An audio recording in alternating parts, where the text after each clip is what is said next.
എൻ്റെ യൂട്യൂബ് ചാനലിലേക്ക് എല്ലാ കൂട്ടുകാർക്കും സ്വാഗതം. ഞാൻ ഇന്ന് ഓപ്പൺ ചെയ്യാൻ പോകുന്നത് ഞാനൊരു മൈക്രോസ്കോപ്പ് മേടിച്ചിട്ടുണ്ടായിരുന്നു. കടയുടെ ആവശ്യത്തിന് വേണ്ടിയാണ് കൂടുതൽ മൈക്രോസ്കോപ്പ് ഞാൻ മേടിച്ചത്. എന്ന് വെച്ചാൽ ഐഫോണൊക്കെ സർവീസ് ചെയ്യാൻ. ഐഫോണിൻ്റെ ഉള്ളിൽ നാനോ സർക്യൂട്ടാണ് അവർ കൂടുതൽ ഉപയോഗിച്ചത്. അതുകൊണ്ട് നമുക്ക് കണ്ണും കൊണ്ട് അങ്ങനെ നോക്കി സർവീസ് ചെയ്യാൻ പറ്റില്ല. സർവീസ് സെൻ്ററിലൊക്കെ ഐഫോൺ കൊണ്ടുപോയി കഴിഞ്ഞാൽ അവരെന്താ ചെയ്യണമെന്ന് വെച്ചിട്ടുണ്ടെങ്കിൽ അവർ ആ ബോർഡ് അവർ മൊത്തമായിട്ട് അങ്ങ് മാറ്റിയിട്ട് വിടുകയും ചെയ്യുന്നത്. പക്ഷേ നിങ്ങൾക്കറിയാമല്ലോ ഐഫോണിൻ്റെ കോസ്റ്റ് ഏകദേശം 1 ലക്ഷം അതിൻ്റെ മുകളിൽ പോകും. ഐഫോണിൻ്റെ മിക്ക ഐഫോണിൻ്റെയും വിലയൊക്കെ അതിന് വരുന്നുണ്ട്. പിന്നെ ഇതിൻ്റെ ഈ മദർ ബോർഡ് എന്ന് പറഞ്ഞു കഴിഞ്ഞാൽ നമുക്ക് സർവീസ് ചെയ്യാൻ പറ്റുമെങ്കിൽ നമുക്ക് നല്ലൊരു പൈസ നമുക്ക് ലാഭിക്കാൻ സാധിക്കും. ഐഫോൺ സർവീസ് ചെയ്യാൻ വേണ്ടി മാത്രമല്ല, നമ്മൾ എല്ലാ മൊബൈലും സർവീസ് ചെയ്യാൻ കൂടുതൽ എളുപ്പമാക്കാൻ വേണ്ടിയാണ് ഞാൻ പുതിയൊരു പ്രൊഡക്റ്റ് ഇവിടെ എടുത്തത്. നമ്മളിത് അൺബോക്സ് ചെയ്യാൻ പോകണേ. ഒരു കയ്യിൽ ക്യാമറ പിടിച്ചേക്കണ കാരണം അൺബോക്സ് ചെയ്യാൻ ഇത്തിരി പാടാം. എന്നാലും നിങ്ങൾക്ക് വേണ്ടി ഞാൻ കാണിച്ചു തരാം. നമുക്ക് ഇതിൻ്റെ ഉള്ളിൽ ഈ എൻക്ലോസ് ബോക്സിൻ്റെ ഉള്ളിൽ നമുക്ക് വന്നത് നമ്മൾ തുറന്നു കഴിഞ്ഞിട്ടുണ്ടെങ്കിൽ നമുക്കൊരു ഫസ്റ്റ് തന്നെ നമുക്കൊരു മാനുവൽ വരുന്നുണ്ട്. മാനുവൽ ഇതിൻ്റെ മൈക്രോസ്കോപ്പിനെ കുറിച്ചുള്ള കംപ്ലീറ്റ് കാര്യങ്ങളും ഇതിൽ കൊടുത്തിട്ടുണ്ട്. അത് എങ്ങനെ ഉപയോഗിക്കണേ എന്ന് കംപ്ലീറ്റ് ആയിട്ട് കൊടുത്തിട്ടുണ്ട്. അതിൻ്റെ ഓരോ പ്രൊഡക്റ്റിൻ്റെ അതെങ്ങനെ ഫിറ്റ് ചെയ്യേണ്ടത് അങ്ങനെയുള്ള കാര്യങ്ങൾ ഇതിൽ വിശദമായിട്ട് കൊടുത്തിട്ടുണ്ട്. മറിച്ച് കഴിഞ്ഞിട്ടുണ്ടെങ്കിൽ അതിൻ്റെ ലെങ്സ് അറേഞ്ച്മെൻറ്റ് എങ്ങനെ ആക്കണം, അതെവിടെ ഫിറ്റ് ചെയ്യണം, അതിൻ്റെ എക്സ്റ്റേണൽ ആയിട്ടുള്ള ലൈറ്റ്, അങ്ങനെയുള്ള കാര്യങ്ങൾ ഫുൾ ഡീറ്റെയിൽസ് ആയിട്ട് നമുക്ക് സാധാരണ ഒരാൾക്ക് നോക്കിക്കഴിഞ്ഞാൽ പെട്ടെന്ന് മനസ്സിലാവുന്ന രീതിയിൽ കംപ്ലീറ്റ് ആയിട്ട് അവർ കൊടുത്തിട്ടുണ്ട്. അപ്പോൾ ഞാൻ മിക്ക അൺബോക്സിങ്ങിലും മാനുവൽ അങ്ങനെ ശ്രദ്ധിക്കാറില്ല. പക്ഷേ ഈ അൺബോക്സിങ് മാനുവൽ ശ്രദ്ധിച്ചേ പറ്റൂ. കാരണം ഇത് ഇത്തിരി കോസ്റ്റ്ലി ആയിട്ടുള്ള മൈക്രോസ്കോപ്പാണ്. നമുക്ക് ഭാവിയിലേക്ക് നമുക്ക് വളരെ പ്രയോജനം ചെയ്യുന്ന സംഭവങ്ങളാണ് ഇതൊക്കെ. അതൊക്കെയാണ് ഞാൻ ഇതിൽ ഇൻവെസ്റ്റ് ചെയ്യണത്. കംപ്ലീറ്റ് ഡീറ്റെയിൽസ് ഇതിൽ കൊടുത്തിട്ടുണ്ട്. നമുക്കതെടുത്ത് മാറ്റി വയ്ക്കാം. പിന്നെ അതിനൊരു പേപ്പർ കൊടുത്തിട്ടുണ്ട് ഷീൽഡായിട്ട്. പിന്നെ സിലിക്ക എല്ലാ പാക്കിങ്ങിൻ്റെ ഉള്ളിൽ സിലിക്ക വരും. ഇതിൻ്റെ പ്രയോജനം എന്ന് വെച്ച് കഴിഞ്ഞാൽ വേറൊന്നുമില്ല, ഇതിൽ വെള്ളം നനവ് കാട്ടാണ്ടിരിക്കാനായിട്ടാണ്. നനവ് കട്ടിക്കഴിഞ്ഞാൽ ഇതിൽ പൂപ്പലൊക്കെ വരും. അത് ലെൻസിൻ്റെ ഉള്ളിൽ പൂപ്പലൊക്കെ വരും. അതിന് വേണ്ടി അവർ ഇതിട്ടേക്കണേ. ഇതിട്ട് കഴിഞ്ഞാൽ നനവ് തട്ടില്ല. നമുക്കൊരു ബേസ്മെൻറ്റ് അവർ തന്നിട്ടുണ്ട്. നല്ല അടിപൊളി ബേസ്മെൻറ്റാണ്. ഈ ബേസ്മെൻറ്റ് അവർ തന്നിട്ടുണ്ട്. ഇതെന്താ ഉദ്ദേശിക്കണമെന്ന് വെച്ചാൽ നന്നായിട്ട് സ്റ്റേണായിട്ട് നമ്മുടെ മൈക്രോസ്കോപ്പിനെ സ്റ്റേബിളിൽ സ്റ്റേണായിട്ട് നിർത്താൻ വേണ്ടിയാണ് അവർ ഈ ബേസ്മെൻറ്റ് ഉദ്ദേശിക്കുന്നത്. അതുപോലെ തന്നെ നല്ല ക്വാളിറ്റി കൂടിയൊരു സ്റ്റെയിൻലെസ് സ്റ്റീലിൻ്റെ ഒരു റാഡ് അവർ സെറ്റ് ചെയ്തിട്ടുണ്ട്. എന്ന് വെച്ചിട്ടുണ്ടെങ്കിൽ നമ്മുടെ കോസ്റ്റ്ലിയാണ്. നമ്മുടെ മൈക്രോസ്കോപ്പ് വളരെ കോസ്റ്റ്ലി ആയതുകൊണ്ട് അത് നമുക്ക് പെട്ടെന്ന് തട്ടി താഴെ പോകാണ്ടിരിക്കാൻ വേണ്ടി അവർ നല്ല കോസ്റ്റ്ലി ആയിട്ടുള്ളൊരു സംഭവം തന്നിട്ടുണ്ട്. നമുക്ക് ഇതെടുത്ത് മാറ്റി വെക്കാം. ഇത് വളരെ ശ്രദ്ധിച്ച് മാറ്റി വെക്കണം, ഇല്ലെങ്കിൽ ശരിയാവില്ല. കാരണം എന്ന് വെച്ചിട്ടുണ്ടെങ്കിൽ ഇത് നല്ല വെയിറ്റ് ഉണ്ട്. ഇവിടെ താഴെ വെക്കാം. നമുക്ക് നല്ല വെയിറ്റ് ഉണ്ട്. ഇത് നമുക്കെടുത്ത് താഴെ വെക്കാം.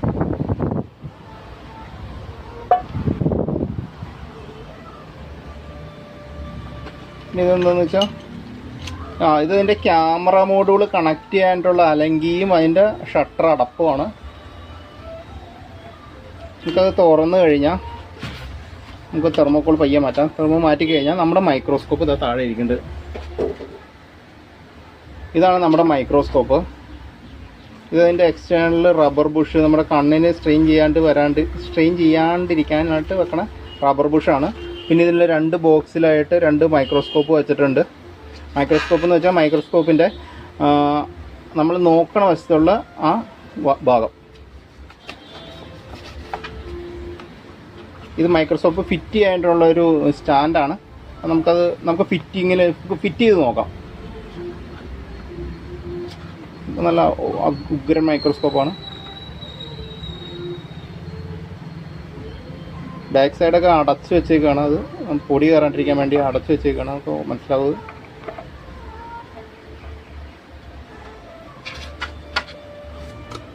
അതുപോലെ തന്നെ ഇവിടെ പൊടി കയറാണ്ടിരിക്കാൻ വേണ്ടി ഇത് അടച്ചു വെച്ചിട്ടുണ്ട്. കമ്പനിക്കാർ അടച്ചു വെച്ചിട്ടുണ്ട്.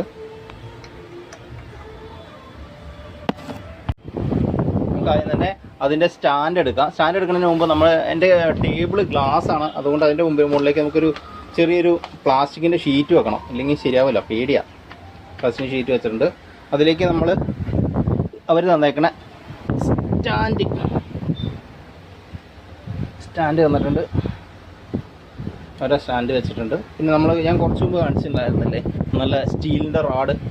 ആ സ്റ്റീലിൻ്റെ റാഡ് എടുത്തിട്ട് ഇതിൻ്റെ മുകളിലേക്ക് വെച്ചിട്ട് കറക്റ്റ് ലെവലിൽ വെച്ചിട്ട് പയ്യെ തിരിക്കണം.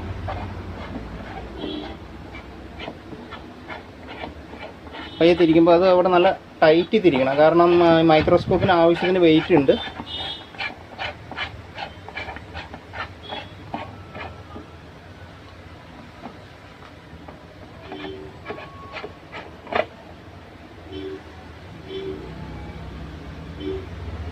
അത് കഴിഞ്ഞിട്ട് നമ്മളതിൻ്റെ മെയിൻ മോഡ്യൂൾ എടുക്കണം. മെയിൻ മോഡ്യൂൾ അതായത് മൈക്രോസ്കോപ്പ് അതിലേക്ക് കണക്ട് ചെയ്യണ മോഡ്യൂൾ. അതിൻ്റെ ബാക്ക് സൈഡിൽ ഒരു ചെറിയ ലോക്ക് ഉണ്ട്, അത് നിങ്ങൾക്ക് കാണാൻ പറ്റും. ലോക്ക് ഉണ്ട്. ഈ ഹോളിൽ കൂടെ അതിൻ്റെ ഉള്ളിലേക്ക് പയ്യെ ഇറക്കുക. ഇറക്കി കഴിഞ്ഞിട്ട് പയ്യെ പൊക്കിയിട്ട് ഇതിൻ്റെ ബാക്ക് സൈഡിൽ ഒരു ചെറിയൊരു സ്ക്രൂ പോലത്തെ ഒരു സംവിധാനമുണ്ട്. അത് തിരിച്ചു കഴിഞ്ഞിട്ടുണ്ടെങ്കിൽ ഇത് അവിടെ വന്ന് ലോക്കാവും. ഇത് പിടിച്ച് തിരിച്ചു കഴിഞ്ഞാൽ ഇവിടെ നിന്ന് ലോക്കായിട്ട് നമുക്ക് മൈക്രോസ്കോപ്പ് ഇതിൽ ഹോൾഡ് ചെയ്യാൻ പറ്റുന്ന രീതിയിലായി. ഇനി നമുക്കിതിലേക്ക് മൈക്രോസ്കോപ്പ് കണക്ട് ചെയ്യാം. മൈക്രോസ്കോപ്പ് കണക്ട് ചെയ്യാനായിട്ട് നമ്മളിത് നേരെ നമ്മുടെ മോഡുകൾ വളരെ ശ്രദ്ധിച്ചെടുക്കണം. കാരണം എന്നാൽ കോസ്റ്റ് ചെയ്തുകൊണ്ട് നിലത്ത് വീട് പൊട്ടിക്കഴിഞ്ഞാൽ പോക്കാണ്. അവർ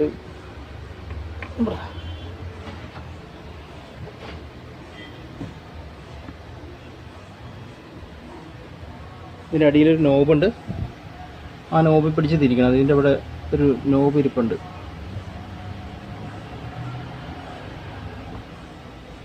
ഈ നോബിൽ പിടിച്ച് തിരിച്ചു കഴിഞ്ഞിട്ടുണ്ടെങ്കിൽ അത് ടൈറ്റാവും. ടൈറ്റായി കഴിഞ്ഞിട്ടുണ്ടെങ്കിൽ നമ്മുടെ മൈക്രോസ്കോപ്പ് ഉപയോഗത്തിലായിട്ടുണ്ട്. അത് കഴിഞ്ഞിട്ട് നമ്മൾ ഇതിൻ്റെ പൊടി കയറാണ്ടിരിക്കാനായിട്ടുള്ള അടിയിലൊരു നോബുണ്ട്. ആ നോബ് പിടിച്ച് തിരിച്ചു കഴിഞ്ഞിട്ടുണ്ടെങ്കിൽ അത് തുറന്നു വരും. അത് പൊടി കയറാണ്ടിരിക്കാനായിട്ടുള്ള സംവിധാനമാണ്. അത് മൈക്രോസ്കോപ്പിൽ പൊടി കയറാണ്ടിരിക്കാനുള്ള സംഭവമാണ്. അതുപോലെ ഇവിടെയുണ്ട് അതിൻ്റെ അടപ്പ്.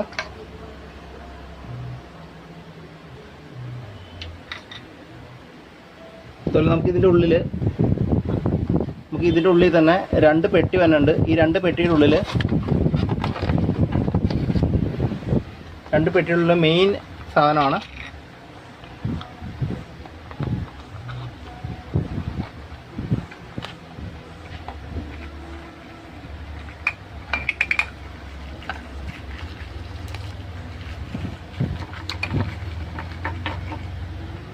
നമ്മുടെ നോക്കാനായിട്ട് നല്ല ക്വാളിറ്റി കൂടിയ ലെൻസ് വെച്ചിട്ടൊരു സംവിധാനമാണ്. ഇത് നമ്മുടെ മൈക്രോസ്കോപ്പിൻ്റെ മോൾട്ടിലേക്ക് നോബിലേക്ക് കറക്റ്റായിട്ട് വെച്ച് പ്രസ് ചെയ്ത് കഴിഞ്ഞാൽ അതവിടെ ലോക്കായിട്ടിരിക്കും. അതുപോലെ തന്നെ ഇതിൻ്റെ ഉള്ളിൽ നമ്മൾ നോബിലേക്ക് നോക്കാനായിട്ട് ഒരു സംവിധാനമാണ്. നമ്മൾ തുറന്നിട്ട് ഒരു കൈയും കൊണ്ട് ഈ ക്യാമറ പിടിക്കുമ്പോൾ ഇത് അൺബോക്സ് ചെയ്യാൻ ഇത്തിരി പാടാണ്. അത് എല്ലാവരും കാണാനായിട്ട് ഞാൻ ചെയ്തുതരാം. ഇതിലേക്ക് നേരെ കണക്ട് ചെയ്തിട്ട് നമുക്ക് നല്ല അടിപൊളിയായിട്ട് യൂസ് ചെയ്യാം. നമുക്ക് ഈ പ്ലേറ്റിൽ സംവിധാനങ്ങൾ വെക്കാം. നമുക്ക് എന്തെങ്കിലും സാധനം, ഇപ്പോൾ എൻ്റെ അടുത്തൊരു ഡിസ്പ്ലേ പഴയതിരിപ്പുണ്ട്. ഈ ഡിസ്പ്ലേ എടുത്ത് വെച്ച് കഴിഞ്ഞിട്ടുണ്ടെങ്കിൽ നമുക്ക് ഡിസ്പ്ലേയിലുള്ള സർക്യൂട്ട് കറക്റ്റായിട്ട് കാണാൻ സാധിക്കും ഉള്ളിൽ. ഇതൊരു നോട്ട് 4ൻ്റെ ബോർഡാണ്. നമ്മളിത് ഇവിടെ വെച്ചിട്ട് ഈ സൈഡിൽ വെച്ചിട്ട് ഇതിൻ്റെ 2 ലോക്കുണ്ട്. ആ ലോക്കും കൊണ്ട് നമ്മൾ ഇതിന് മുകളിൽ വെച്ച് കഴിഞ്ഞാൽ ഈ മദർ ബോർഡ് നമ്മൾ സോൾഡർ ചെയ്യുന്ന സമയത്ത് ഇളകാണ്ടിരിക്കും. ഇതൊരു ജസ്റ്റ് ഒരു ക്ലിപ്പാണ്, ഊരിപ്പോന്നല്ല. ഇതൊരു ജസ്റ്റ് ക്ലിപ്പാണ്. ഇത് വെറുതെ ഇങ്ങനെ വെച്ച് അമർത്തുന്നതാണ്. ഇത് രണ്ടും അങ്ങനെ തന്നെയാണ്. വെറുതെ ഒരു ക്ലിപ്പാണ്. വെറുതെ ഇങ്ങനെ വെച്ചിട്ട് ഇങ്ങനെ അമർത്തി കഴിഞ്ഞാൽ ആ ബോർഡ് ഇങ്ങനെ അനങ്ങാണ്ടിരിക്കും. ആ സമയത്ത് നമുക്ക് ഇതിലുള്ള ലെൻസ് വെച്ച് നമുക്ക് ആ ബോർഡിനെ വിശദമായിട്ട് ക്ലിയറായിട്ട് കാണാൻ പറ്റും. ഇപ്പോൾ ക്യാമറ വഴി ഇതിൻ്റെ ഉള്ളിലേക്ക് കാണാൻ സാധിക്കില്ല. കാരണം എന്ന് വെച്ചാൽ അത് കണ്ണിൻ്റെ ഉള്ളിലേക്ക് നോക്കുന്ന രീതിയിലാണ് അവർ സെറ്റ് ചെയ്തേക്കുന്നത്. പിന്നെ ഇതിന് മുകളിൽ തന്നെ ഒരു പ്രൊവിഷൻ ഉണ്ട്. ആ പ്രൊവിഷൻ തുറന്നു കഴിഞ്ഞിട്ടുണ്ടെങ്കിൽ അതിലേക്ക് നമുക്ക് LCD ക്യാമറ കണക്ട് ചെയ്യാൻ സാധിക്കും. അതിൻ്റെ ഉള്ളിലേക്ക് ക്യാമറ കണക്ട് ചെയ്ത് അതിനുള്ള സൂം ലെൻസും കൂടെ ഇതിൻ്റെ സൈഡിൽ കൊടുത്തിട്ടുണ്ട്. നമുക്ക് ക്യാമറ കണക്ട് ചെയ്ത് നമുക്ക് LCDയിൽ നോക്കിക്കൊണ്ട് നമുക്ക് വളരെ ക്ലിയർ ആയിട്ട് നമുക്ക് കാര്യങ്ങൾ മനസ്സിലാക്കി അതോരോന്ന് ചെയ്യാൻ സാധിക്കും. ഇതിൻ്റെ സൂം എന്നത് ഒന്ന് നമ്മുടെ ഐ സൂം ഉണ്ട്. ഐ സൂമിൽ എന്ന് വെച്ചാൽ ഇതിൻ്റെ സൈഡിൽ തന്നെ ഇത് സൂം ചെയ്യേണ്ട ലെൻസാണ്. ഓരോന്ന് സൂം ചെയ്ത് നമുക്ക് കറക്റ്റ് അക്യുറേറ്റ് ആയിട്ട് വെക്കണം. അത് കഴിഞ്ഞിട്ടുള്ള സൂമാണ്. ഇതിൻ്റെ സൈഡിൽ സൂമുണ്ട്, ഇപ്പുറത്തും സൂമുണ്ട്, ഈ സൈഡിലും സൂമുണ്ട്. ഇതിൽ നിന്ന് കിട്ടുന്ന വിഷ്വൽസ്, അതായത് ഈ മൈക്രോസ്കോപ്പിൽ നിന്ന് കിട്ടുന്ന വിഷ്വൽസ് ഞാൻ അടുത്തൊരു വീഡിയോയിൽ ഞാൻ കറക്റ്റായിട്ടിടാം.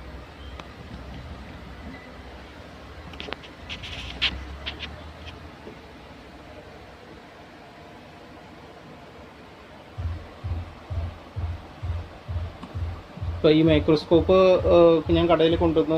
എനിക്ക് ഉപയോഗിക്കുന്നതാണ്, വർക്ക് ചെയ്യാനായിട്ടാണ് ഞാൻ മെയിനായിട്ട് കടയിലേക്ക് കൊണ്ടുവന്നത്. എന്ന് വെച്ചിട്ടുണ്ടെങ്കിൽ കൂടുതലും മൊബൈൽ നന്നാക്കാനായിട്ടും പ്രൊഫഷണലായിട്ട് മൊബൈൽ നന്നാക്കാനാണ് കടയിൽ കൊണ്ടുവന്നത്.